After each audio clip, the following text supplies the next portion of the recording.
Russia's space agency says it will launch an urgent mission next month to replace a damaged Soyuz spacecraft docked at the International Space Station.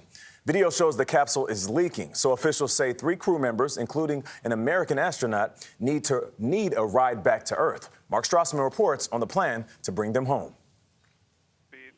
And liftoff. When the Russian Soyuz launched last September, it ferried a 3-man crew to the International Space Station for a 6-month stay. But in December, while docked to the station, their ride home suddenly sprung a leak. Russian flight controllers and the flight controllers here at Mission Control in Houston have been noticing a stream of particles coming out of the Soyuz MS-22 vehicle. Investigators believe a micrometeoroid, a tiny space rock just 1 millimeter across, but flying 15,000 miles per hour, struck a coolant line that feeds the spacecraft's radiator. And without that coolant, temperatures inside the cabin could climb above 100 degrees during a return flight, potentially overheating flight computers.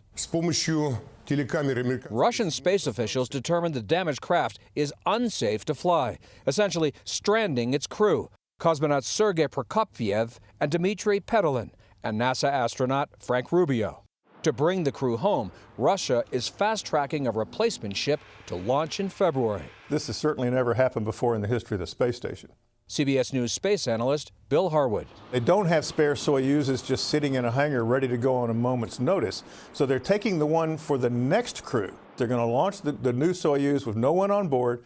And then the crew that's currently on board the station, they're now going to have to stay up as if they were another new crew staying up for 6 months, which is going to push their flight out to nearly a year or longer. A reminder that in space, even the smallest of threats carry big risks. For CBS Mornings, I'm Mark Strassmann.